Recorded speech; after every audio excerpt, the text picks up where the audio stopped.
Ini ayatnya mahal sekali, kajiannya mahal, fokus, dan ini akan merubah hidup kita semua. Kalau setelah kita pahami, kita amalkan. Jadi saat dia gembira itu dia bersyukur, dan saat dia sedang mengalami duka dia bersabar. Semua sama sebagai ibadah. Ajaban li amril mu'min. Kalau sudah seperti itu, kata Nabi, perkara hidupnya mengagumkan, gak ada keluhan.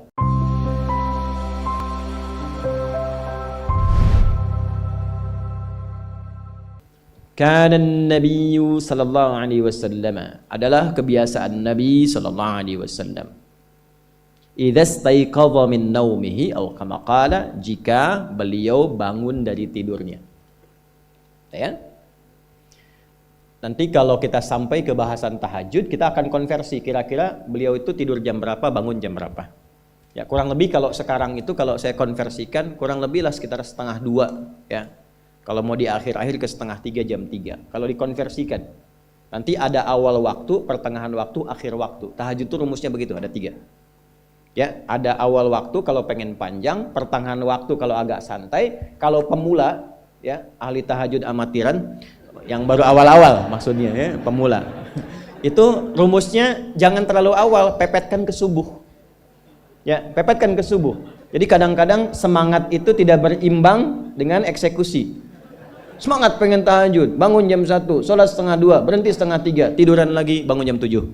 Nah, itu repot. Pepetin ke subuh, bangun jam 4, sholat jam 4 lewat 1/4, dan tahajud pemula itu nggak usah banyak-banyak, 2 rakaat saja dulu, witir 1 rakaat.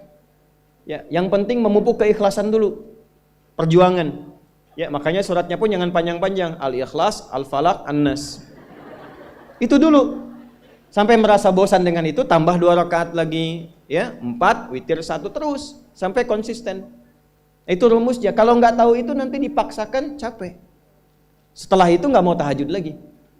Ya, jadi ketika bangun, karena Nabi sallallahu alaihi wasallam, adalah kebiasaan Nabi sallallahu alaihi wasallam, kalau beliau bangun dari tidurnya, fajalasa. Ini kalau kita ikuti untuk meniatkan mencontoh Rasulullah, ada pahala. Di mana ada konsep bangun tidur langsung dapat pahala? Ya kan? Beliau duduk dulu. Nah, jadi sunnah Nabi kalau bangun dari tidur, duduk dulu. Jangan langsung beraktivitas, sekaget apapun, ada telepon langsung harus berangkat, tenang, duduk dulu, tenang.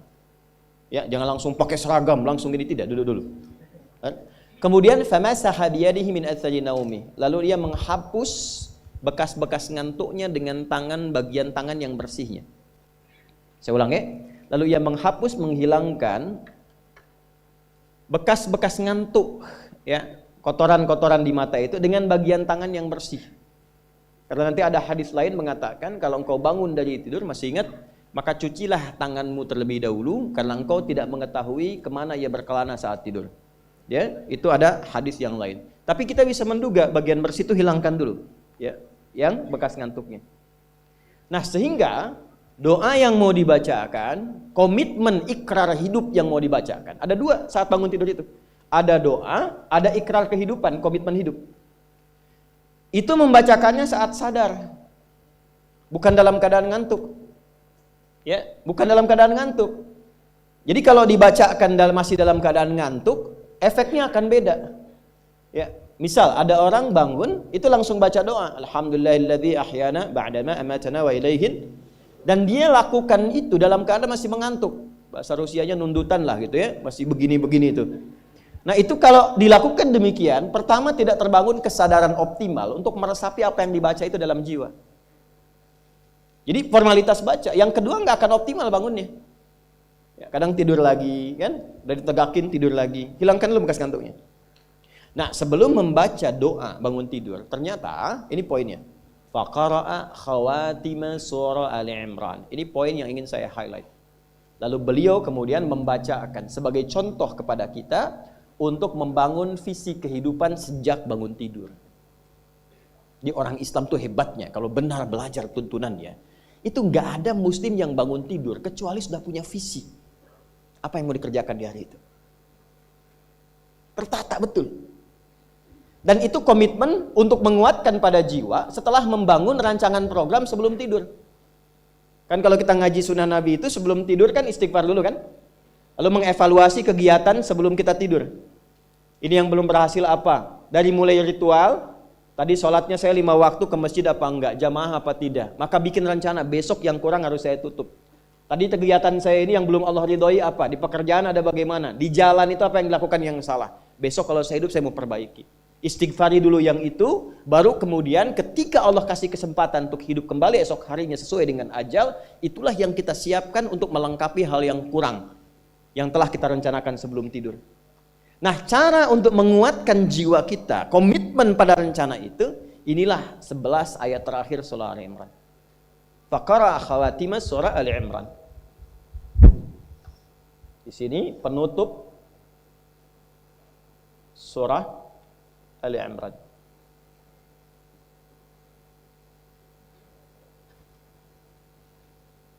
Ya, dari ayat 190 sampai ayat 200. Dari kanan pertengahan sampai kiri lagi ke tengah. Sudah?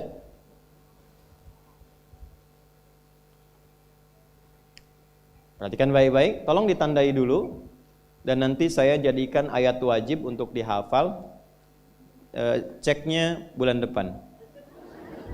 Betul, password untuk ikut masuk. Sebulan panjang sekali. Sebulan harusnya 30 juz. Ini cuma berapa? 11 ayat. Betul. Harusnya 30 juz kan. Ini cuma 11 ayat. Pendek-pendek lagi.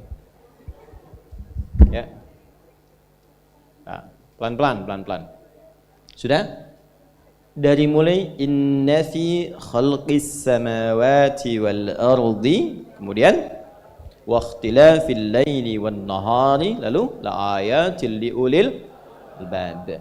Sampai ayat 200, ya ayyuhalladzina amanu sabiru wasabiru warabitu wattaqullaha la'allakum tuflihun. Sudah? Baik. Ini ayatnya mahal sekali. Kajiannya mahal, fokus, dan ini akan merubah hidup kita semua. Kalau setelah kita pahami, kita amalkan. Siap ya? Yuk kita mulai. Di sini ada rumus menjalani kehidupan untuk mengenal Allah, ma'rifatullah. Makanya tema kita kan cara mengenal Allah kan? Sudah? Di sini ada rumus ma'rifatullah, mengenal Allah. Sehingga dengan kenal Allah itu sebagai pencipta kita, kita tahu tentang esensi hidup kita. Kenapa kita diciptakan? Apa tujuannya berada di kehidupan di bumi ini? Mau kemana setelah kita hidup? Kita paham itu. Sehingga setelah itu kita bikin rencana. Ini paham esensi hidup. Setelah paham tentang esensi kehidupan kita, kita membuat visi dan rencana kehidupan. Visinya apa? Sudah? Yuk kita mulai. Inna fi khalqis samawati wal ardh.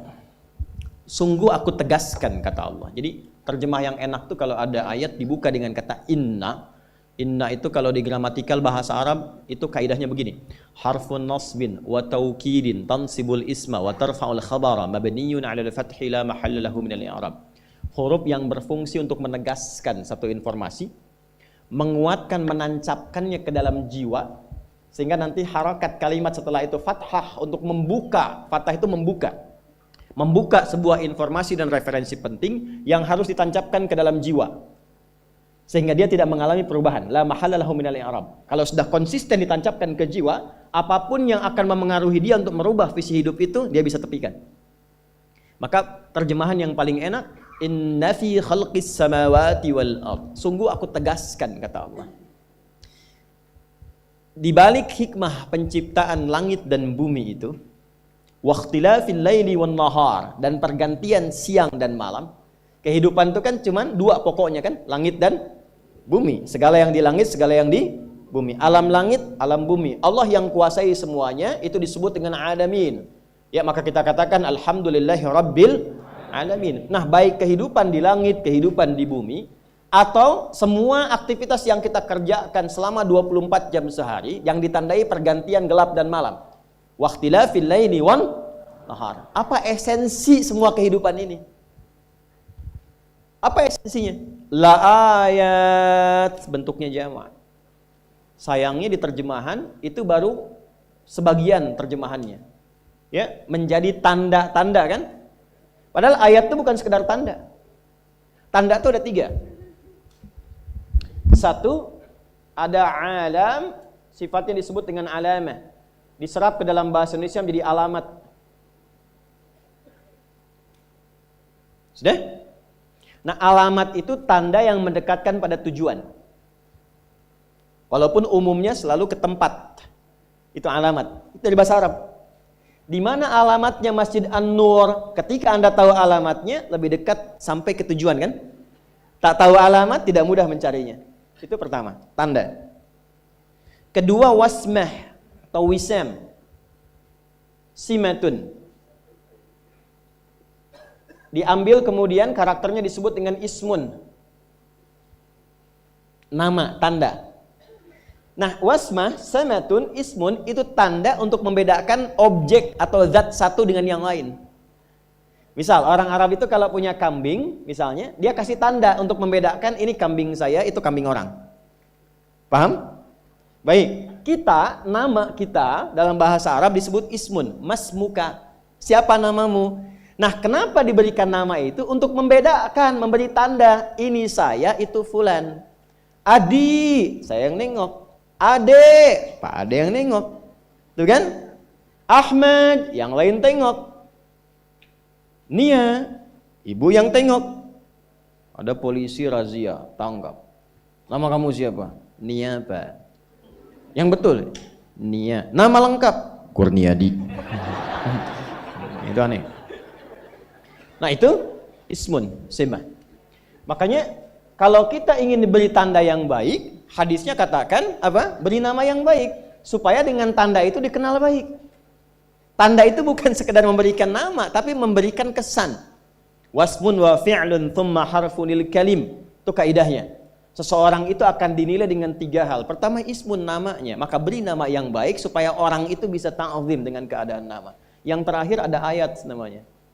Ayatun, jamaknya ayat. Sini poin kita. Dan ini disebutkan 64 kali dalam Al-Quran. Sudah? Tidaklah ayat disebutkan kecuali tanda yang mendekatkan seorang hamba kepada Sang Pencipta. Tanda yang mengenalkan makhluk kepada Khalik. Di dalam bahasa Arab standar itu, di standar ya, apalagi kalau ada di Quran atau hadis. Tidak pernah disebut ayat kecuali menunjukkan tanda yang membuat kita kenal dan dekat dengan Sang Pencipta, dengan Allah Subhanahu wa taala. Itulah yang menjadikan semua isi Quran disebut dengan ayat. Al-Fatihah berapa ayat? 7. Al-Baqarah 286 ayat. Ali Imran 200 ayat. Pertanyaannya kenapa disebut ayat? Karena setiap kali kita baca Al-Quran, keadaan kita merasa lebih dekat dengan Allah. Kalau nggak percaya silahkan. Kita dengar aja kan sudah ingat Allah kan? Hati kita punya rasa yang berbeda kan sensasinya? Itu yang dimaksud Quran surah 8 di ayat kedua, Al-Anfal ayat kedua. Ya, innamal mu'minuna alladzina idza dzukirallahu wajilat qulubuhum wa idza tuliyat 'alaihim ayatuhu zadatuhum imana. Ini poinnya. Wa 'ala rabbihim yatawakkalun. Kata Allah, kalau Anda ingin mengecek keimanan itu hadir dalam jiwa atau tidak, kalau Anda ingin tahu orang itu beriman atau tidak, gampang. Ada tanda pokok, tapi yang kedua, ada tanda yang paling spesifik untuk melihat dia dekat dengan Allah atau tidak.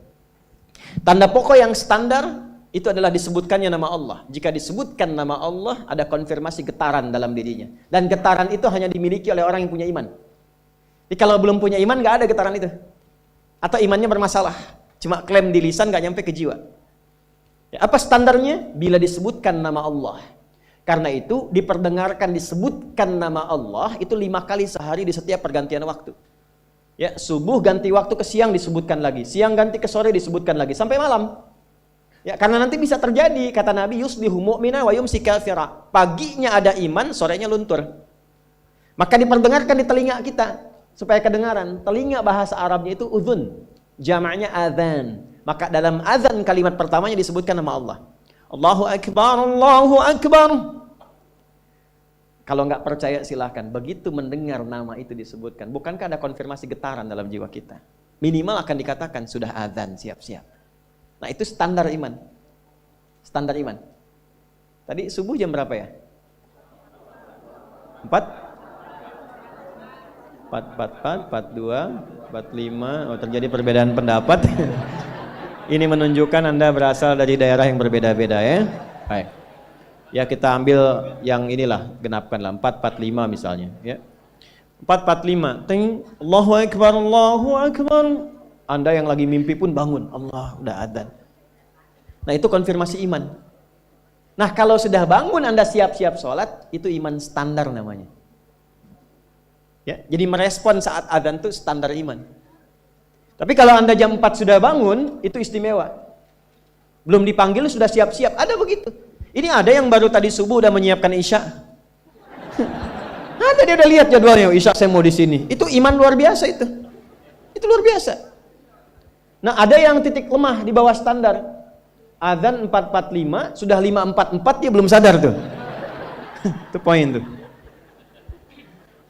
Nah, kalau Anda ingin lihat orang yang kenal Allah dan bertambah keimanannya, maka apa yang harus dicek? Teruskan ayatnya. Wa idza tuliyat 'alaihim ayatuhu. Pakai ayat. Zadathum imana. Dan jika disebutkan ayat-ayat Allah, tanda-tanda yang mengenalkan dan membuat dia dekat dengan Allah, bertambah tuh imannya. Di sini ada 64 di Quran. Makanya kalau kita ingin berusaha meningkatkan keimanan kita, kenal Allah lebih baik, keluarkan semua kata ayat dalam Quran. Imam Al-Bukhari mengeluarkan, disebutkan di topik kedua, Kitabul Iman, disandingkan dengan 57 hadis. Jadi kalau Anda ada pertanyaan, Ustadz gimana caranya menaikkan iman, menjaga supaya nggak turun, kuat dan nggak lemah-lemah, keluarkan 57 hadis Sahih Al-Bukhari di topik yang kedua, namanya Kitabul Iman. Wa idza tuliyat 'alaihim ayatuhu. Kalau dibacakan ayat-ayat Allah, zadatum imana, menguat imannya, dan ini poinnya. Wa 'ala rabbihim yatawakkalun. Dan terbangun hubungan yang kuat antara dirinya dengan Rabbnya, dengan Allah Subhanahu wa taala. Jelas? Nah, orang-orang yang mampu kenal Allah dan membangun hubungan yang kuat dengan Allah, itu diberi nama oleh Allah. Namanya adalah ulul albab. Kata ayat itulah di 190 surah Ali Imran ini dilekatkan dengan kalimat ulul albab. Inna fi khalqis samawati wal ardi wa ikhtilafil laili wan nahari la ayatil liulil. Bismillah. Gak apa, tenang aja, gak apa, duduk aja, ya, gak apa. Antum fokus ini aja, 190 ke 200. Bulan depan, antum orang pertama yang akan dites tuh ya. Ya. Insyaallah. 11 saya.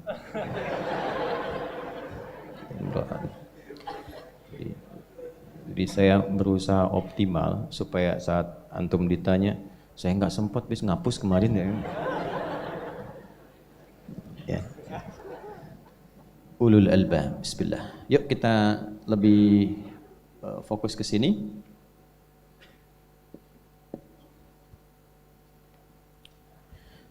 Yang paham esensi hidup itu cuma ini. Yang kenal Allah tuh ini. Ya. Yang tahu kenapa diciptakan, bahkan bukan hanya dirinya, dia tahu kenapa langit diciptakan. Bedanya begini, ulul albab itu. Orang kan lihat langit itu menatap keindahannya kan, kalau malam. Wah luar biasa nih, ada rasi bintang membentuk begini-begini, mengarahkan kepada arah angin macam-macam. Ini enggak. Rabbana ma khalaqta hadza batila. Ya Allah, yang langsung kenalnya ke Allahnya. Betapa Allah menciptakan ini luar biasa. Langit tanpa tiang, kemudian bintang gemintang luar biasa. Memberikan rasinya, mengarahkan kepada jalan-jalan, memetakkan. Itu langsung ingat Allah. Itu ulul albab. Dari kata lubun asalnya, lub. Jamannya albab. Tahu kelapa? Kelapa ya. Kelapa itu teman-teman, kalau kita mau dapatkan ini, terus mau ambil isinya untuk dimakan, bagian dalamnya, itu kan ada kulit luar ya. Ya. Setelah itu ketemu dengan batakonya ya, serabut kan. Setelah itu ini dikupas, ada daging kan, yang kerasnya dulu. Terus di tengah-tengah di bagian sini itu ada yang lembut kan, Itu yang paling enak kan? Ya, makanya monyet tuh cari itu tuh. Kalau mau nyari kelapa tangannya kan dijebak pakai itu kan? Cuman sayang karena monyet berpikirnya masih luaran. Makanya kalau esensi hidup itu orang tahu, substansinya yang ini. Dia paham yang harus dia kerjakan gini, dia akan pulang. Kalau kerja, dia paham apa yang harus didapatkan, bagaimana menggunakan itu, seperti apa menjalaninya. Itulah ulul albab. Dia lihat laut, ingat Allah. Lihat daratan, ingat Allah. Lihat kemudian ke langit, ingat Allah. Sehingga dia petakan, oh jalan hidup saya mesti begini. Itulah ulul albab. Tapi kalau cuma luaran, monyet juga bisa. Kita mesti bedakan kehidupan hewan dengan kehidupan manusia. Yuk, tarik ke sini. Bagaimana cara menjadi ulul albab yang kenal Allah? Teruskan ayat 191. Alladzina yadhkuruna Allaha qiyaman wa qu'udan wa 'ala junubihim. Satu, ada dua cara nanti untuk mengenal Allah dan untuk mendekat kepada Allah. Ada dua cara. Satu, ada yang disebut dengan zikir. Alladzina yadhkuruna Allaha qiyaman wa qu'udan wa 'ala. Ada orang yang selalu ingat Allah. Baik di semua aktivitasnya, baik berdiri, duduk, bahkan berbaring, ingat Allah. Tadi yang saya katakan, lihat langit, ingat Allah. Nih Pak, indahnya begini Pak. Maaf ya. Lihat istri itu, ingat Allah. Lihat anak, ingat Allah. Ibu lihat suami, ingat Allah. Kalau melihatnya begitu, maka substansi berumah tangga itu nikmat rasanya, dan tanggung jawab itu melekat pada diri kita untuk terjaga dalam kebaikan. Ya. Saya nitipkan handphone saya ke antum, dan antum tahu itu punya saya.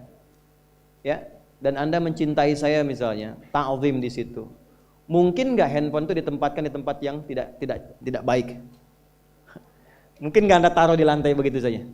Demi Allah saya katakan, mungkin Anda akan mencari tempat terbaik, disimpan di situ, dirapi-rapikan, dilap-lap, karena Anda merasa itu punya saya yang dititipkan pada Anda. Manusia saja bisa Anda perlakukan demikian. Bagaimana ketika Anda melihat anak itu amanah Allah, yang Anda sebagai orang tuanya akan ditanya di kemudian hari. Maka kalau mau bersikap yang gak enak itu, gak bisa Pak kita lakukan. Mau bentak tuh gak bisa, mau marah tuh ditahan-tahan. Ya. Dan itu dijaga. Lihat istri sebagai amanah Allah itu beda caranya dengan hanya melihat kemanusiaannya saja. Istri melihat suami sebagai amanah Allah akan lain. Ya. Makanya akan selalu sempat dan optimal merawat istri sendiri dibandingkan lihat-lihat istri orang. Begitu sebaiknya. Ibu pun tidak harus berharap, kenapa ya suami saya nggak seperti Ustadz? Harapan yang sia-sia. Sudah ada turunan hikmahnya. Nah itu ada latihannya. Latihannya apa? Alladzina yadhkurunallah, zikir. Jadi kalau zikir itu sudah kuat dalam diri kita, ya sudah menghadirkan esensi zikir dalam diri kita, yang dilihat semuanya itu semua anugerah Allah Subhanahu wa taala. Jadi saat dia gembira itu dia bersyukur, dan saat dia sedang mengalami duka dia bersabar. Semua sama sebagai ibadah. Ajaban li amril mu'min. Kalau sudah seperti itu, kata Nabi, perkara hidupnya mengagumkan, gak ada keluhan. Itu latihannya zikir. Nah, zikir ini di Quran diturunkan dalam bentuk yang pokok berupa amalan ritual. Karena itulah semua bentuk amalan ritual disebut dengan zikir. Jadi kalau kita ingin hadirkan sifat tadi, maka cara pertama tingkatkan ibadah ritual. Salat. Apalagi? Al-Quran. Saya ambil dua dulu lah supaya nggak banyak-banyak dulu. Yang pokok salat yang kita lakukan tiap hari. Tinggal kuantitas dan kualitas kita tingkatkan. Maaf, lihat sini baik-baik. Salat itu di Al-Quran disebut dengan zikir. Dalilnya Quran surah ke-20 ayat ke-14. Dan langsung disarikan dengan fungsi ibadah sebagai fungsi hidup kita. Sudah? Perhatikan baik-baik. Innani anallah la ilaha illa ana fa'budni wa aqimis salata lidzikri. Itu dalilnya. Sayalah Allah, kata Allah. La ilaha illa ana, tidak ada Tuhan yang layak dipertuhankan dan layak disembah kecuali saya. Allah.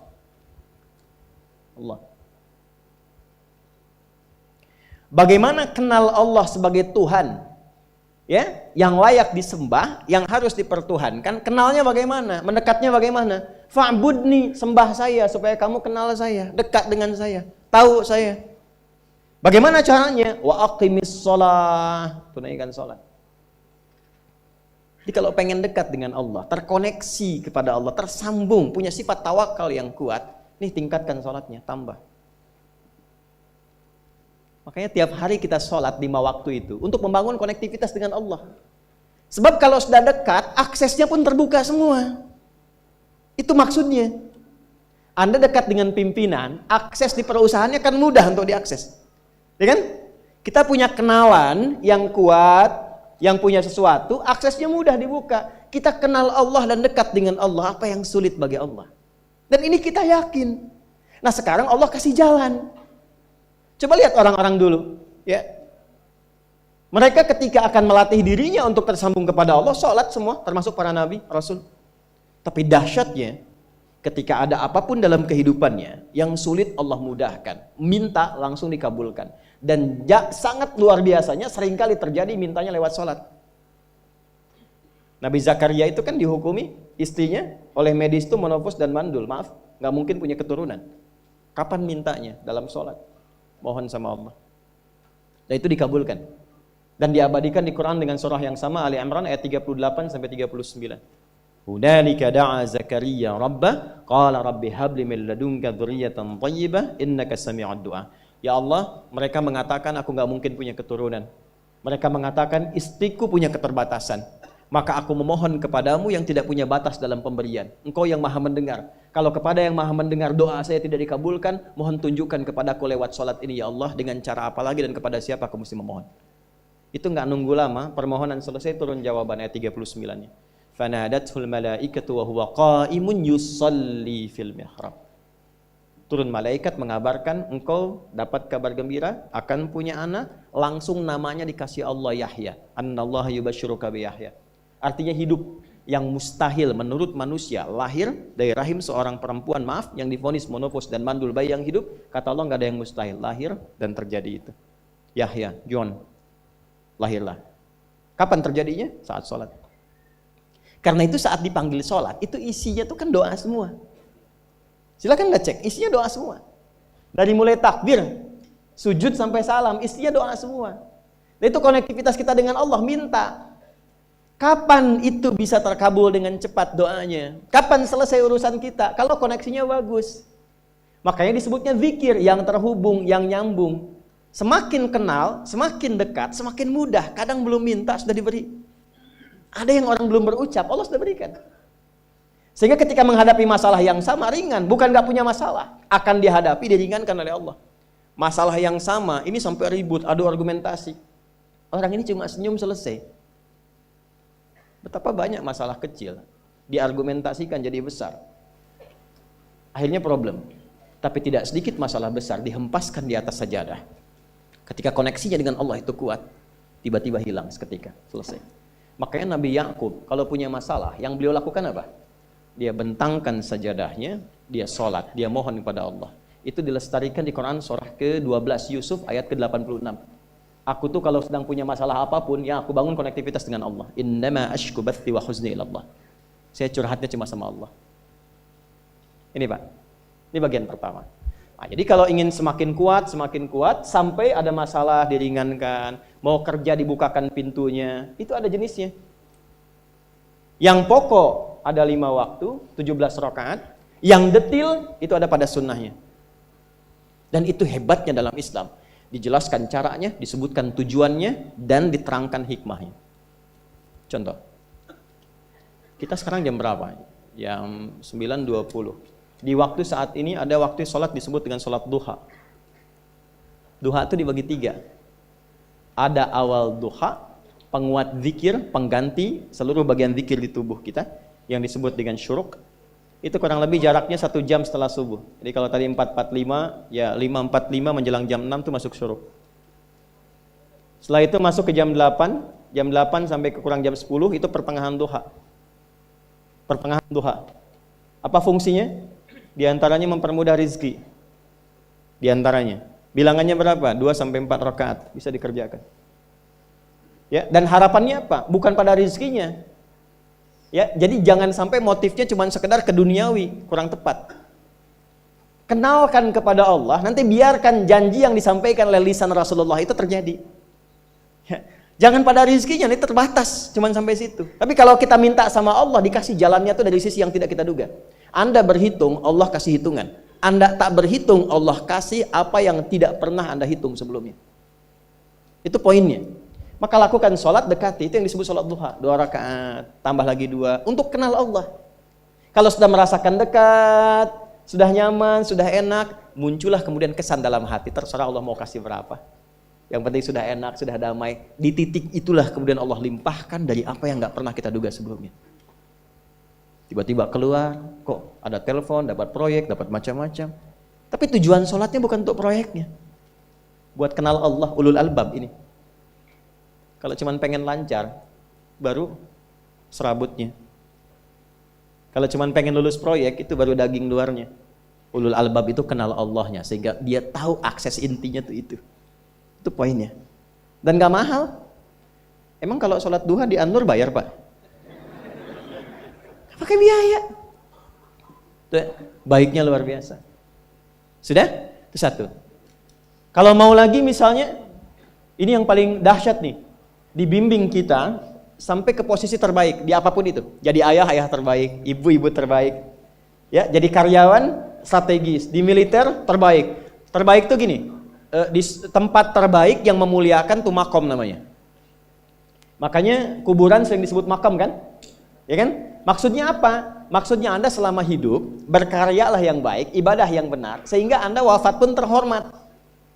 Ya, kata makom itu pertama kali di Al-Baqarah ayat 125, makom Ibrahim.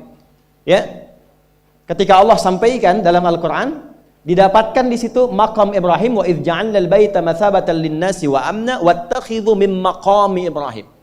Makanya kalau kita tawaf, itu dari mulai Hajar Aswad kan sampingnya dekat sekitar 5 meter ada makom Ibrahim kan? Itu tapak kaki pertama beliau meninggikan pondasi Ka'bah, dan di situ diabadikan kemuliaannya sampai beliau wafat. Dikenal sampai sekarang. Ya, setelah sekian abad. Jadi kalau kita ingin terhormat dan masih dikenang sampai kapanpun, itu makom namanya. Tapi ada cara yang lebih hebat. Anda di posisi itu, lawan pun mengakui memang Anda yang pantas ada di situ.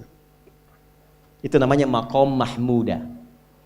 Makom mahmuda. Siapa yang bikin urutan 100 tokoh paling berpengaruh di dunia? Siapa? Saya tanya, yang nulis siapa namanya? 100.000? 200.000? Dia mencari langsung di Google tuh. Lambat mas, waktu habis. Michael Chart. Dia yang nulis, maaf ya. Urutan pertamanya siapa? Muhammad SAW. Yang nulis itu muslim atau bukan?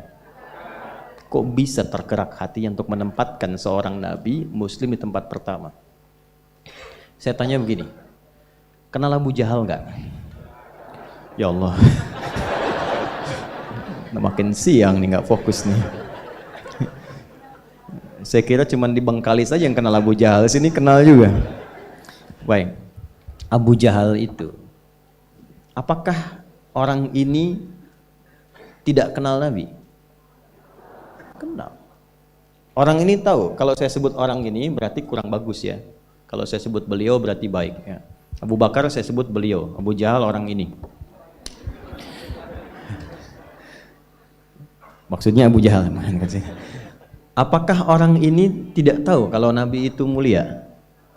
Tahu. Nabi unggul. Nabi hebat kan? Jadi mengakui sebetulnya Nabi unggul. Dan gulat dengan Nabi itu dalam olahraga kalah. Dia tahu Nabi itu kuat. Ya. Di dalam cinta juga tahu Nabi paling unggul. Abu Jahal melamar Sayyidah Khadijah ditolak, Nabi nggak lamar, Sayyidah Khadijah minta dilamarin. Ya.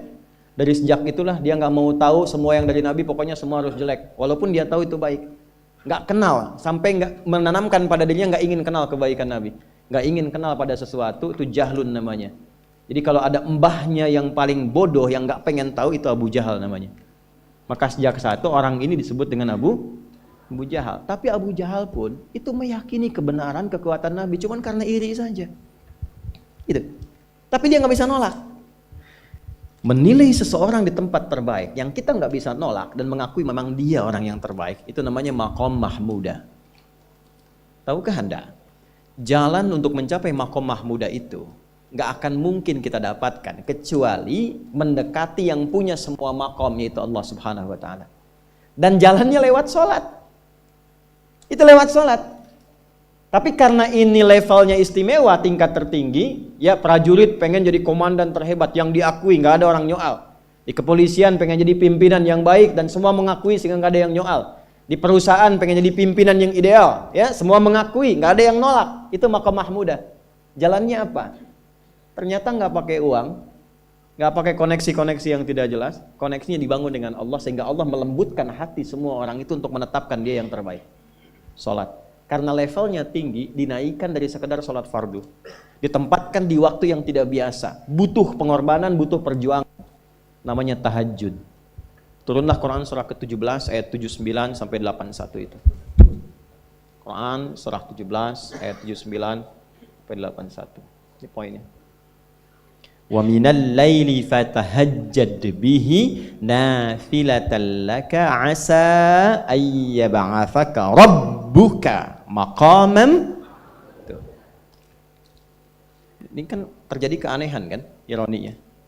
Anda pengen sukses, pengen tertinggi, Anda tahu Allah penentunya, Anda tahu Allah yang punya rizki, Allah punya kekuasaan, tapi Anda nggak mendekati Allah.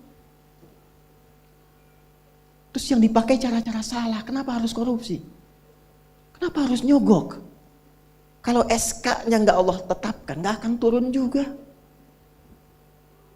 Dan sudah hukum, kalau ayah berbuat maksiat, itu anak istri pasti kena. Itu udah hukum.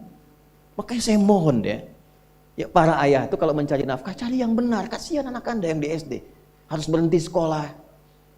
Maaf, bukan anak Anda, maksudnya anak orang lah. Kenapa harus korupsi? Maka ketika ada tawaran sogokan yang gak bagus, tuh yang dibayangkan tuh itu bukan cuma proyek jalan dapat uang banyak, tuh anak-anak tuh bahaya. Ke sekolah disebut anak koruptor, sedih.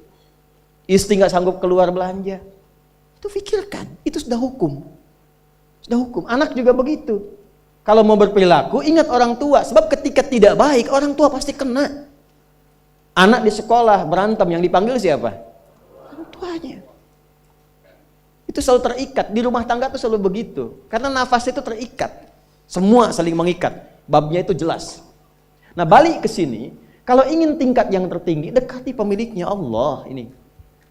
Makanya tuh harus punya itu.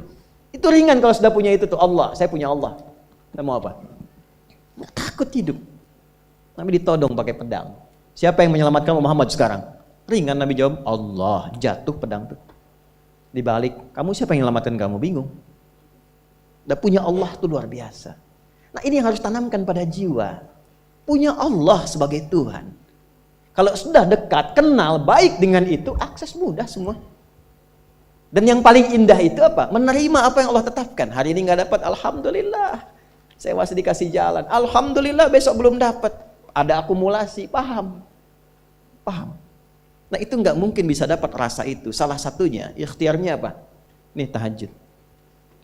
Dan hebatnya kenapa sholatnya disebut tahajud? Tidak disebut sholat hajat. Ada hajat, ada tahajud, beda.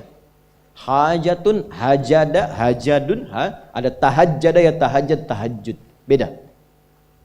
Tahajud, tunggu situ aja. Ini sengaja nggak saya hapus nih. Mana staf saya? Oh, foto nih ya. Saya hafal insya Allah. Tenang. Tahajud. Asalnya dari kata hajada, begini, ha, jim, dal. Ditambah ta di depannya, lalu ada tasydid sebelum akhirnya. Nih. Ini akarnya 3 huruf, ha, jim, dal. Hajada itu asalnya bangun dari tidur malam. Tidur dulu, lalu bangun setelah itu. Itu hajada. Pelan-pelan. Paham sampai sini? Kita teruskan. Kalau kita ingin berusaha untuk bangun, mengoptimalkan diri untuk bangun, maka tambahkan tak di depannya. Berusaha untuk mendapatkan atau mencapai sesuatu. Kalau yang kita akan lakukan itu tidak mudah, nggak gampang bangunnya, sehingga butuh rencana, butuh persiapan, ya kan? Maka tambahkan tasydid sebelum huruf akhirnya. Dari kata syiddah, apa yang mau dikerjakan ini nggak mudah. Memang pengen bangun itu jam 3. Tapi kan nggak tiba-tiba ujuk-ujuk bangun jam 3, belum tentu. Ya kan? Kita harus rencanakan dulu supaya bisa bangun, saat bangun tuh siap, bukan cuman bangun. Bangun jam 3, sholatnya 4:30, ya kan jauh. Maka untuk bangun jam 3 itu butuh persiapan, nih syiddah. Maka rencanakan, pasang alarm 3 kali.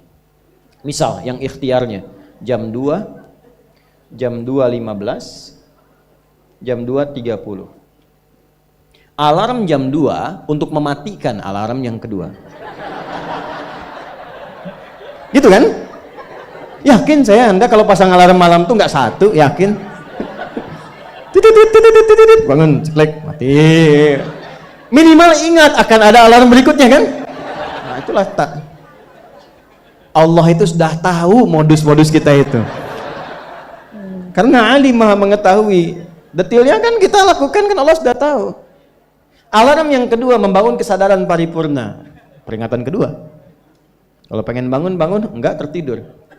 Maka ketika sampai pada alarm ketiga, sudah sadar kita. Apa Bu, alhamdulillah. Lebih baik telat daripada enggak sama sekali. Bangun. Nah, ini.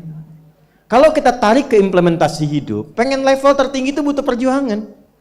Latihan dulu, kan? Menguras fisik, energi, tenaga, biaya, hasilnya indah. Tapi ada jalan cepat untuk mendapatkan itu. Nih aksesnya bangun kepada Allah. Gitu. Kalau kita tingkatkan ini, itu luar biasa. Jadi itu. Jadi. Nah, kalau ini terus ditingkatkan, nanti membangun value yang terasa. Ada nilai-nilai yang terasakan, kita merasa lebih dekat dengan Allah. Yang biasanya tadi dipanggil azan baru ingat sekarang, baru selesai subuh udah ingat isya. Nanti isya bagaimana, gitu kan urutkan. Tapi tetap zuhur juga, zuhur, asar, maghrib, isya. Waktunya kenal jam berapa. Bahkan dipetakan, saya nanti akan ke sini, masjid yang terdekat di situ. Jadi lihat peta itu, ya lihat peta jalan. Saya nggak sebut nama supaya nggak endorse. Itu lihat peta jalan, itu dia petakan. Saya akan sampai di situ jam berapa, durasinya berapa, masjidnya di mana. Kalau tertinggal di situ, di sini saya sholat Jumatnya. Sampai ke situ. Nah, value yang membuat kita semakin meningkat dekat dengan Allah itu takwa namanya. Takwa. Disebutkan sebanyak 240 kali dalam Al-Quran. Nah, intinya itu ini nih. Di jiwa takwanya. Kalau ini sudah ada, Allahu Akbar. Silahkan Anda keluarkan semua kata-kata takwa di Quran. Tidak ada kecuali yang indah semuanya. Quran surah 65. 65 itu babnya bab tolak, surahnya at-tolak. Tolak itu persoalan terbesar di rumah tangga. Nggak akan bisa terjadi yang demikian itu kalau ada takwa di dalamnya. Nyambung. Kalaupun mesti terjadi, itu spirit takwa mengarahkan pada yang terbaik. Makanya di ayat kedua di ujungnya, sampai ke ayat 3, apa yang terjadi? Di rumah tangga itu kan cuma 2 babnya. Satu masalah dari komunikasi, yang kedua materi. Perhatikan, wa may yattaqillaha yaj'al lahu makhraja wa yarzuqhu min haitsu la. Siapapun yang mampu meningkatkan takwanya kepada Allah, pakai man tuh, setiap personnya, suami, istri, ayah, ibu, anak, satu keluarga mencoba meningkatkan takwa. Dia tahajud, bangun semua ingatkan. Bangun semua tahajud, salat duha, yuk ingatkan dimanapun. Alhamdulillah. Apa yang terjadi ketika dilakukan? Allah.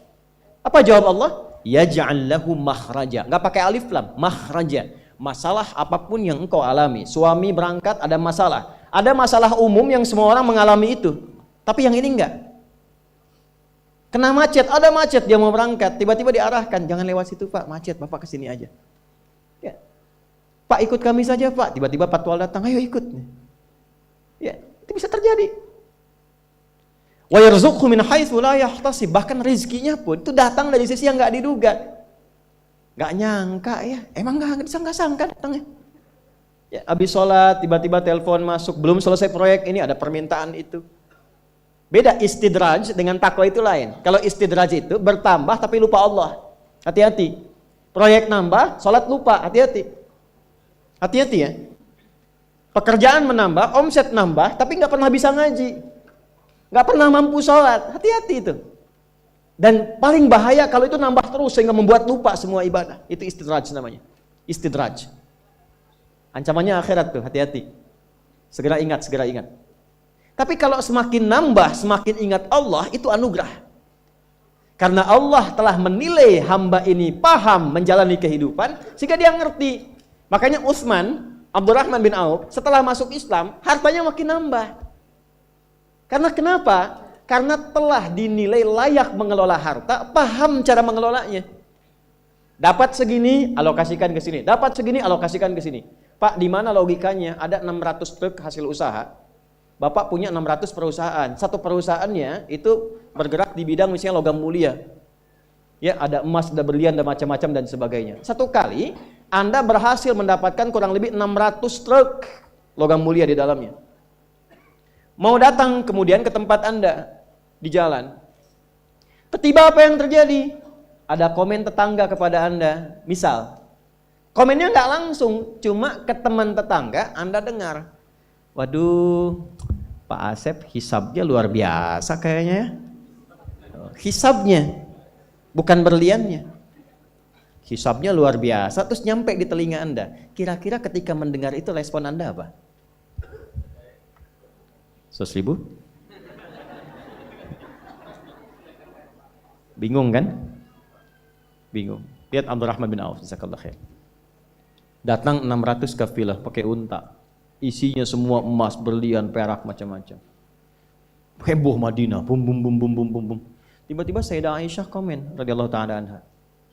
Beliau kan yang terdekat dengan Nabi, satu istri Nabi SAW. Jadi kalau sedaring satu Nabi, ada yang komen, kita tuh cuma 3 sikapnya. Like, share, and subscribe. Gak usah ikut komen lagi. Sukai, share, subscribe. Ikuti jalannya. Apa komennya? Secara singkat, kama qalat, aku pernah mendengar Nabi SAW mengatakan Abdurrahman bin Auf itu agak lambat hisabnya. Ya, selambat-lambatnya cepat juga dibanding kita kan? Ya? Maksudnya apa? Ingin menggambarkan betapa banyak kekayaannya. Scan, checklist, semua. Ketika mendengar komen itu, apa kata Abdurrahman bin Auf? Saya jadikan semua yang baru datang itu saya sedekahkan semua untuk orang Madinah. Supaya mempercepat hisabnya itu. Saya sedekahkan semua. Bisa nggak begitu? Coba lihat handphone antum tuh.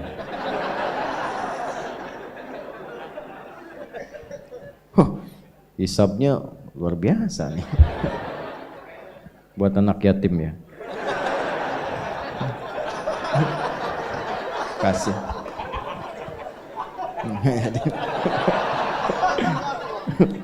Antum yatim itu kalau belum balik.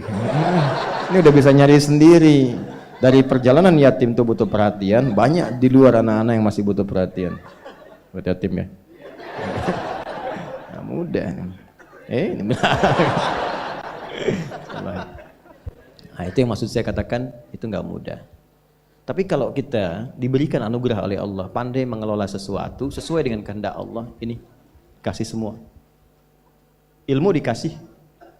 Ya, kalau ingin percepatan pengetahuan, teman-teman yang masih belajar di kampus dan sebagainya, saya kasih rahasia ya, dan ini saya praktekkan. Saya sejak khususnya, saya ditalakikan doa oleh ibunda kami, tapi saya optimalkan prakteknya saat di pesantren. Ini rahasia di antara kita saja ya, saya kasih tahu nih. Dari Quran. Ternyata akselerasi pengetahuan itu bukan didapatkan dari sekedar perjuangan kita untuk belajar, membaca, kemudian ikhtiar intelektual dan fisikal, tapi ikhtiar spiritual itu mengaktifkan semua potensi-potensi akselerasi pengetahuan kita supaya kita dapat lebih cepat dari standar yang biasa dilakukan. Itu ada rumusnya di Quran surah kedua Al-Baqarah di akhir ayat 282. Ibu kalau mau juga bapak untuk anak-anak cucu-cucunya boleh. Lihat ujung ayatnya, paling kiri sebelah bawah, langsung lihat ke ujung. Quran surah kedua Al-Baqarah di akhir ayat 282. Wattaqullah wa yu'allimukumullah. Wattaqullah, tingkatkan takwamu kepada Allah. Bangun akses dengan Allah. Yang maha punya pengetahuan siapa? Allah. Karena itu disebut alim kan?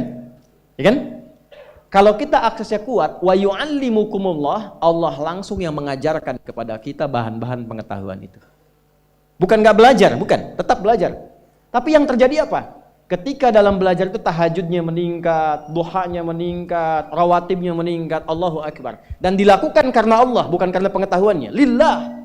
Itu baru dengar satu kalimat, kita paham arahnya mau kemana. Dan belajar apapun cepat. Itu yang terjadi. Imam Al-Bukhari dengan ingatan yang kuat tadi, jangan dikira itu hampa begitu saja, belajar dapat, tidak. Itu dari mulai ayah ibunya. Ya, bahkan nanti saat lahir, kedua tahun ayahnya meninggal dunia, ibunya single parent, tapi ibunya nggak berhenti mendekati Allah. Usia 4 tahun matanya buta. Buka Fathul Bari itu, jilid pertama. Itu buta Al-Bukhari itu matanya. Dan butanya permanen. Permanen, medis mengatakan nggak mungkin. Apa yang terjadi? Ibunya tidak putus mendekati Allah. Beliau punya mihrab, mihrab, tempat khusus untuk bermohon. Walaupun sehamparan sejadah. Itu Allahu Akbar. Ini kisah nyata. Salatnya, doanya, sujudnya, dan Allah ganti penglihatan yang tak tampak di fisik itu dengan tajamnya mata hatinya. Al-Bukhari punya keunggulan dari amaliyah ibundanya asalnya mengalir kepada anaknya. Itu kalau diperdengarkan apapun seketika langsung ingat dan sulit lupa. Al-Bukhari langsung ingat. Dan tidak cukup sampai di situ. Begitu berangkat kemudian ke Kutab, tempat belajar Quran pertama, usia masih kecil, belum balik, sekitar 4-5 tahun. Dituntun oleh asisten rumah tangganya, itu sampai ke tempat belajar, yang lain senior, beliau masih kecil sendiri. Gurunya membacakan surat Kahf, syekhnya. Begitu selesai, iseng nanya, man hafidh, siapa yang sudah hafal? Itu anak kecil yang tak melihat pandangannya, kata orang disebut dengan buta. Dia angkat tangannya mengatakan, hafidhtu an dhahri qalbi. Saya sudah hafal syekh dalam kepala saya, bahkan dalam hati saya. An dhahri qalbi. Jadi hafalan yang benar itu hafal di dalam kepala. Hafal di luar kepala, belum hafal. Saya sudah hafal Ustaz di luar kepala, oh belum hafal. Hafidhtu an dhahri qalbi. Di tes maju, ta'ali ya bunai datang. Begitu maju ke depan, maaf, bukan sekedar hafal, tajwidnya, mahrajnya, sifat hurufnya sama persis dengan syekhnya. Maka syekhnya berkata, minal an aw kama qala tadrusul hadis. Nah, mulai sekarang engkau belajar hadis ya. Karena Quran itu Allah jamin langsung mudah dihafal, gampang sekali. Ya, Quran surah 54 ayat 17, 22, 32, 44 kali Allah sebutkan, walaqad yassarnal Qur'ana lidzikri fahal mim. Aku telah jadikan Quran mudah dihafal. Adakah di antara Anda tertantang untuk menghafalkannya? Gampang, tapi hadis gak ada. Itu saking senangnya pulang ke rumah. Digandeng oleh asistennya, yang langsung dipanggil ibunya. Umi. Ya, datang. Kata. Tadi saya dipanggil Syekh. Saya diminta begini, saya sampaikan. Oh, Syekh mengatakan begini Umi. Kamu sekarang belajar hadis ya? Umi, mulai hari ini saya pengen belajar hadis. Ibunya tersentuh dalam jiwanya, tapi melihat seakan ada keterbatasan di anaknya. Beliau katakan, "Aw kama qalat ya bunayya, iktafi bil Qur'an tsumma al hadis." Aw kama qalat, nah, Quran dulu ya, setelah selesai baru hadis. Maksudnya supaya enggak banyak beban. Tapi anaknya pun hormat pada ibu, tapi yakin dengan perkataan gurunya, ta'zimnya. La ya ummi, Quran oke, tapi hadis pun saya akan pelajari. Uridul hadis. Maka dia meraba jalan ke tempatnya, ke kamarnya. Ibunya melihat itu, harunya muncul. Nah ini poinnya. Dia dekati Allah, masuk ke mihrabnya. Alladzina yadhkuruna Allaha qiyaman wa qu'udan wa 'ala junubihim. Dia masuk ke mihrabnya, ibunya salat. Dalam salat itu ditumpahkan dalam sujudnya mohon kepada Allah. Untuk dibuka kembali pandangan Al-Bukhari. Nama asli Al-Bukhari itu namanya Muhammad. Bapaknya Ismail, kakeknya Ibrahim. Kakek buyutnya Al-Mughirah, yang buyutnya Al-Bardizbah. Tinggal di Kecamatan Ju'fa, Kabupaten Bukhara, Provinsi Khorasan, negaranya Uzbekistan sekarang. Karena dari Bukhara disebut Al-Bukhari. Nah, yang ingin saya katakan, nama aslinya Muhammad bin Ismail bin Ibrahim. Kalau diberi nama dengan nama orang soleh atau nama nabi, itu artinya tafaul. Tafaul itu mengharap kemuliaan, karomah, kebaikan yang melekat pada nama itu supaya bisa diteladani. Maka ibunya ketika khusyuk berdoa, selesai sholat masih doa, capek ketiduran. Dalam tidurnya itulah bermimpi dengan Nabi Ibrahim. Ini kisah nyata. Anda bisa lacak di Fathul Bari di jilid yang pertama.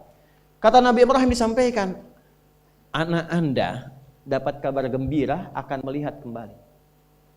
Itu Al-Bukhari saat ibunya sedang bermohon dalam sholat berdoa, ya al-basir ya alladhi ala kulli syai'in qadir a'id basirat tabni, ya Allah yang maha menatap dengan tajam, mohon ya Allah dengan segala kuasamu kembalikan penglihatan anakku. Al-Bukhari sedang mengulang surat Qaf tadi. Sehingga tibalah di ayat 21 dengan sampai ke 22-nya. Laqad kunta fi ghaflatin min hadza fakashafna 'anka ghita'aka fabasaruka al-yawma hadid.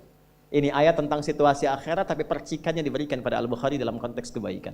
Laqad kunta fi ghaflatin min hadza. Dulu kamu enggak bisa melihat. Ada penghalang. Fakashafna 'anka ghita'aka, maka hari ini kami ungkap, kami singkap semua penghalangnya. Wa basaruka al-yawma hadid, maka pandanganmu sekarang akan menatap dengan tajam. Begitu sampai di ayat itu kaget, lompat, bisa lihat lagi. Ini nyata. Nyata. Begitu bisa lihat kaget, langsung keluar, kencang, lari, didapati kamar ibunya, langsung disampaikan, Ummi laqad ra'aiti, ibu saya bisa lihat lagi sekarang. Ibunya kaget, bangun, belum percaya, mengatakan, rubbama ra'aita biqalbik, mungkin Ananda melihat dengan hatimu. La bal bi'aini. Enggak, ini mata saya bisa lihat. Ibu wajah begini, ibu pakai ini. Sekian benda kita begini. Haru berpelukan keduanya, disitulah meniti untuk belajar hadis sampai menuliskan Sahih Al-Bukhari dalam kurun waktu 16 tahun. Dimulai di Mekkah di Masjidil Haram, diakhiri di Masjid Nabawi sebagai hujjah bertemu Rasulullah. Al-Bukhari itu udah punya visi pengen ketemu Nabi bawa sesuatu. Sehingga punya kebanggaan, dia Rasulullah. Dari kecil saya berusaha belajar hadis Anda. Saya kumpulkan itu untuk bawa bekal berjumpa dengan Anda. Antum apa yang dibawa? Ya ahli dunia. Terus kerja, terus. Ayo, terus kerja. Kumpulkan tuh harta tuh. Banyakin pakaian tuh. Mewahin tuh rumah, terus. Ya enggak apa-apa. Tapi apa yang mau dibawa saat pulang? Ketemu Nabi itu modalnya apa? Orang tuh udah bawa amalan, ada yang bawa sholawat, ya. Ada yang bawa sunnah, walaupun cuma sunnah makan, tapi dia siapkan untuk kebanggaan ketemu Rasulullah. Kita apa yang mau kita siapkan? Nah, minimal rubah visi hidup itu. Kenal Allah dulu. Kenali Allah. Maka mulai dengan pendekatan zikir. Sholat tuh optimal. Jangan langsung tinggikan tahajud, duha, tidak. Yang 5 waktu perbaiki dulu. Minimal nggak telat dulu. Saya heran kadang-kadang kok bisa orang meninggalkan Jumat untuk sekedar dapat dunia, yang itu udah diatur. Bahkan nggak Jumatan cuma untuk jaga toko. Yang kalaupun tuh nggak dilakukan, tetap dia Jumat dapat juga.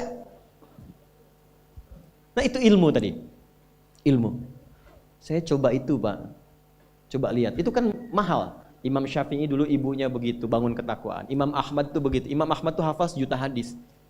Itu kehilangan ayah. Ibunya single parent Pak, jangan dikira. Manasin air malam supaya anaknya tahajud. Udah dipanasin, diangetin terus, diwudukan. Imam Ahmad kecil, digendong, disimpan di halaqah masyayikh.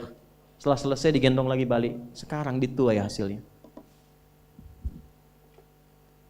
Saya kehilangan ayah lulus SD lah. Dan kalimat terakhirnya itu minta maaf sambil meluk. Karena nggak bisa ngantar ke pesantren. Maafkan apa nggak bisa ngantar.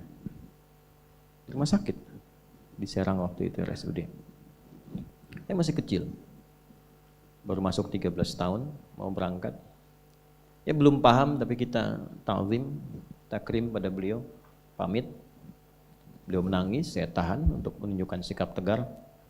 Belum paham ketika dokter mengatakan kepada ibu kami ya paling 2 pekan. Saya nggak paham.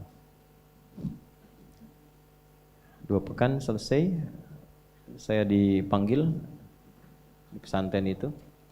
Saya masih ingat nama, suara, suasananya. Pokoknya ke depan, bertemu kakak nomor 1.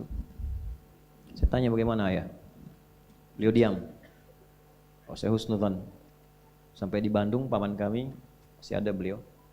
Ya, semoga Allah sayangi dan rahmati. Menyampaikan kalimat yang masih terukir di hati saya sampai sekarang. Mungkin adik, kakak saya adik. Mungkin nggak bisa lihat karena sudah dikuburkan. Oh, saya baru paham, ayah saya meninggal. Sudah, kami naik bis pulang. Sampai di Pandeglang itu sudah ba'da maghrib menjelang isya. Saya nyampe rumah, saya lihat ibu saya, dan itu sepanjang jalan saya tahan untuk tidak mengalirkan air mata. Saya tahan aja. Ya. Jadi tahan sampai ketemu ibu, saya nggak nangis. Saya peluk ibu saya temani tidur. Tidur di ruang tengah, saya masih ingat. Kemudian mimpi melihat ayah pakai kemeja biru, terus senyum, dadah, oh sudah selesai. Tapi setelah itu besoknya kita temukan mushaf tuh, saya mau bicara Quran. Saya mengharap satu hal yang nggak mungkin saya bisa lakukan lagi dalam dunia yang hidup. Artinya saat kita punya sesuatu untuk memberi atau mungkin cuma mijitin atau apa, sosoknya sudah nggak ada. Maka saya hanya bisa menggantungkan harapan kebaikan kepada yang maha menguasai segala hal. Maka diikhtiarkan lewat Quran. Masuk, saya lihat semua ruangan itu, ruangan kisahnya, candanya, harunya, macam-macamnya. Saya temukan mushaf saja. Saya bawa mushaf warna biru, Hasbi as-Siddiqi waktu itu, luar covernya. Menghadap ke kiblat, saya cuma minta, ya Allah, mohon jadikan setiap huruf yang saya baca dari Quran ini atau saya hafalkan menjadi cahaya untuk ayah saya di alam kuburnya, menjadi pahala yang mengalir untuk kedua orang tua saya. Itu saya baca, baru saya menangis. Yang sebelumnya saya tahan, saya tumpahkan. Itu lillah tuh, untuk Quran. Nah, gimana caranya saya pengen mencintai Quran, dekat dengan Quran, lillah untuk itu. Itu yang saya baca, selesai baca Quran itu nggak keluar, nggak hilang. Dari situ kemudian Quran itu sampai posisinya, sampai ini, saya nggak pernah menghafal Quran pengen tahu, oh ini posisinya di sini hanya untuk menunjukkan hafal ini, tidak, nggak ada tuh. Datang, sudah hadir, sudah ada. Lalu saya tirakati thariqah maksudnya, lewat syar'i itu untuk mendekati Allah terus, lewat sholat. Pulang ke pesantren tingkatkan sholat. Nggak tinggal pokoknya yang rawatib, nggak tinggal, tahajud bangun malam. Jam 4 tuh biasanya kayu itu sudah dibunyikan, pembina masuk, teng setengah jam sebelum subuh sudah pada bangun semua. Saya jam 2 bangun, mandi semua, siap-siap sholat. Anda tahu apa yang terjadi? Terjadi perubahan sejak saat itu. Dari mulai suasana, keadaan, ketenangan, kedamaian, kenyamanan, dan semua aspek yang nggak pernah saya alami dan nggak saya duga sebelumnya. Bapak Ibu, kalau saya sholat nih, yang lain hari Selasa khususnya, Selasa itu waktu daging, paling enak makanan di pesantren. Hari Selasa. Yang lain biasanya telurnya kalau dadar dibagi 4, tipis-tipis, kasih kecap, kasih kerupuk. Bagi. Hari Selasa istimewa karena daging, walaupun biasa. Tapi saya tetap konsisten mencoba ini. Sholat dulu, kalau belum selesai sholat sunnah, belum menikmati nggak keluar. Yang lain begitu salam, selesai, kultum, langsung rame. Berangkat ke rumah makan. Santri, oh dunia santri itu menyenangkan. Pesantren itu luar biasa lah kesannya. Saya bertahan sholat. Begitu nengok, sudah selesai, tenang zikir. Tinggal berapa orang berangkat, kita bawa mangkok, bawa piring ke rumah makan. Alhamdulillah sepi. Alhamdulillah sepi. Habis Pak. Tapi kisahnya to be continue kan? Belum selesai. Cep Adi katanya, aduh, kisah kedapnya antosan, emak candakeun. Cep Adi, tunggu sebentar, nanti emak bawakan katanya. Emak dapur, itu dibawa piring saya berangkat ke dapur, dapatnya 2. Gitu. Saya dekati yang punya, dan selalu terjadi begitu. Allah lembutkan hati orang-orang itu, datang. Problem muncul, ujian olahraga. Waktu diuji, ayah meninggal, saya nggak ikut. Yang lain 8 tuh paling tinggi, saya dapat 6. Nama gurunya karena baik, Pak Gumbira namanya, senang terus orangnya. Enggak, itu saya betul-betul namanya. Saya dipanggil terpisah, itu baiknya luar biasa. Nah, Bapak minta maaf. Ini terpaksa karena Ananda nggak ikut ujian, Bapak kasih 6. Yang lain tuh 8, 7, 6. Saya bilang nggak apa-apa Pak, saya juga minta maaf. Saya nggak bisa ikut ujian karena ayah saya meninggal kemarin. Meninggal. Bapak turut berduka cita. Demi duka cita Bapak naikkan 6 jadi 8 gitu. Dapat juga 8. Alhamdulillah, nggak perlu lari 8 Pak. Gitu. Ini berkah. Ini kita dekati yang punya. Sampai sekarang begitu. Pokoknya saya nggak peduli Pak. Saya berangkat dakwah apa dan sebagainya. Itu dakwah, tadinya nyewa ruko, kantor sudah jadi macam-macam. Kita wakafin. Ya, ada kendaraan wakaf. Ini kamera itu wakaf tuh. Nanti saya meninggal ada yang teruskan. Ya, wakaf, pesantren wakaf semua. Dari mulai tanahnya sampai gedung bangunan. Itu kami wakafkan semua. Karena apa? Tujuan saya berdakwah bukan mengumpulkan itu. Nanti gantian, ini cuma dipakai aja. Ini sementara yang saya pakai itu cuma kitab, baju beberapa. Selesai gantian, kasih lagi. Hidupnya enak, hasilnya apa? Sampai sekarang itu nggak pernah beli. Allah kasih hadiah dari ujung kepala sampai ujung kaki. Nggak ada beli. Saya pernah mencoba ingin beli, begitu mau bayar dibayarin lagi. Akhirnya saya lakukan dengan pakai masker, jalan nggak boleh ada orang tahu, supaya saya tahu caranya beli itu gimana. Berhasil, alhamdulillah. Dan harus saya tutup rapat, begitu ketahuan dapat lagi nanti. Ya, ternyata apa? Lebih gampang dibeliin daripada beli sendiri. Ini aksesnya. Dan kita nggak merasa tinggi, biasa saja gitu. Itu melatih diri. Tapi bukan apa-apa, cuma ikut orang dulu, meneladani ulama-ulama dulu saja, nikmat hidupnya. Itu aja poinnya, apa yang mau dicari. Maka mulai sekarang, itu poinnya tuh. Percepatan pengetahuan hanya dengan takwa. Saya kalau mau ujian, teman-teman itu ke kelas, saya ke masjid. Silakan tanya sama teman-teman seangkatan saya pasti ke masjid. Apa yang terjadi? Ya kita lihat, cuma ini yang jangan ditiru. Saya itu dulu jarang menulis. Ya, sekarang malah senang nulis. Karena apa? Ada merasakan dari ibu, doa ibu. Jadi ingatan yang cukup nyaman dengan ingatan itu. Jadi kalau ada sesuatu yang baik berkesan itu saya nggak lupa. Biasanya Allah berikan kejagaan di situ. Contoh dulu ada sidul anak sekolahan kan? SDAS itu, sidul anak sekolahan. Opletnya nomor berapa tuh platnya? Nggak tahu. 1053. Mobilnya Sarah 2687 ALT. Si Roy yang botak itu 2007 tuh plat mobilnya. Saya tahu itu. Muncul. Saya paham di beberapa itu. Pak Harto waktu berhenti jadi presiden tahun 98 kan? Itu kan pindah dari mobil RI1 ke mobil lain kan, yang sipil. Berapa nomor platnya? 2044 AE. Itu saya ingat itu karena beliau kan kalau berkunjung selalu ke anak-anak SD apa motivasi 25 tahun kita akan begini akan begitu. Ternyata saya baru tahu kekinian bahwa itu ada visi emas untuk Indonesia di tahun sekian. Setahun sebelum sekarang ditetapkan 2045 sudah bikin, makanya dari pelita dan seterusnya. Setiap pemimpin pasti ada keunggulan, kebaikan-kebaikan bisa diteladani. Nah, saya mengandalkan ingatan, jarang nulis. Akhirnya apa? Kalau ke masjid, ujian, teman-teman baca, saya yakin pasti bakal kencang. Maka saya ikut tiduran di sampingnya. Ya dulu begitu. Jadi begitu dia selesai, nanti bangunkan saya ya, alhamdulillah saya hafal tuh. Awal sampai akhir. Nah, tapi poinnya begini, ini yang paling indah itu. Saya nggak cukupkan sampai di situ. Malamnya tetap saya mesti sholat.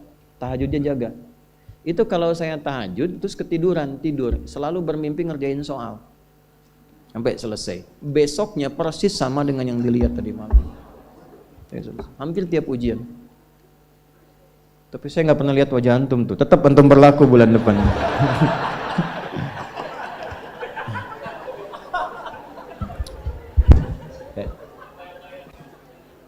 Udah ya?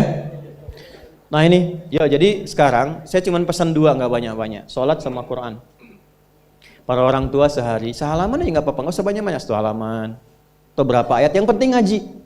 Yang penting ngaji. Nanti lihat berkahnya. Dan jangan cukupkan pada yang 5 ya. Ya ini bukan hukumnya wajib, bukan. Yang wajib tetap 5 waktu. Kalau bisa naikkan, walaupun mungkin 2 rakaat malamnya, witir 1 rakaat, atau duha ambil salah satu, rawatib misalnya. Itu konsistenkan. Istiqomah di situ. Nanti lihat apa yang terjadi.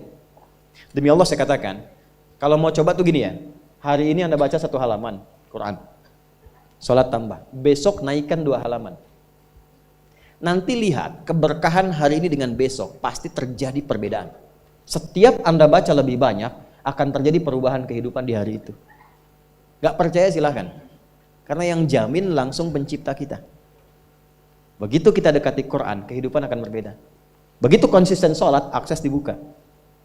Nah, kalau ini sudah dilakukan dengan baik, muncullah jalan yang kedua. Jalan inilah yang diberikan tandanya lewat surat An-Naba. Ini baru kita nyambung ke An-Naba setelah 2 jam. Apa itu? Yang pertama itu jalan zikir, alladzina yadhkuru tadzakur. Yang kedua jalan tafakkur, wa yatafakkaruna fi khalqis samawati wal ard. Rabbana ma khalaqta hadza batila subhanaka faqina adzabannar. Yang pertama tadzakur dengan zikir, bentuknya amaran ritual. Yang kedua tafakkur, menjadikan semua objek kegiatan lillah. Wa yatafakkaruna fi khalqis samawati wal ard.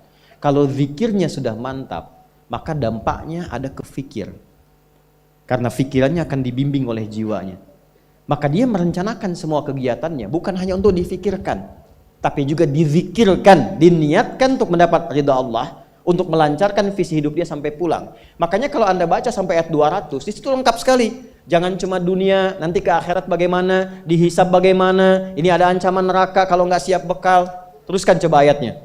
Ya, wa yatafakkaruna fi khalqis samawati wal ardi rabbana ma khalaqta hadza batila subhanaka faqina rabbana innaka man tudkhilin nar faqad akhzaita wa ma lidh dhalimin min. Ini yang nggak punya visi hidup, yang hidupnya bukan tadzakur, bukan tafakkur. Silahkan kata Allah, tapi innaka mayyit, kamu akan meninggal. Silahkan kumpulin harta, naikin jabatan, nyogok, suap, silahkan aja, pilihan. Tapi Anda terancam pulang dalam keadaan hina.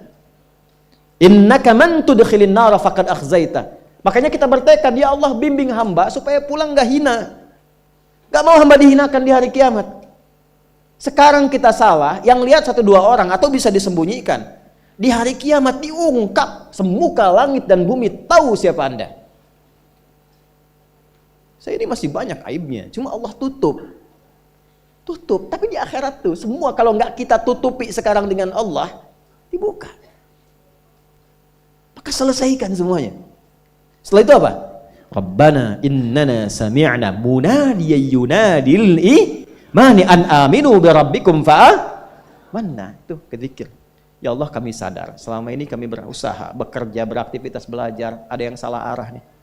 Kami cukupkan untuk dunia saja, padahal kami sadar setelah dunia ini masuk ke alam kubur, setelah alam kubur dah hisab. Cuma 2 akhirnya, surga atau neraka.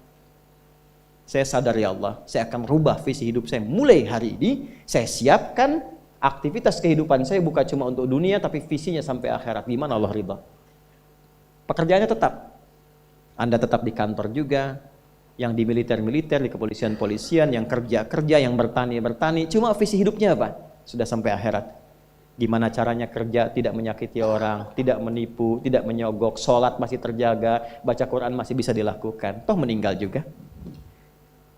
Kalau Allah berikan, saya tata. Dapat harta, belajar fikih harta, belajar sehingga tahu mengelolanya.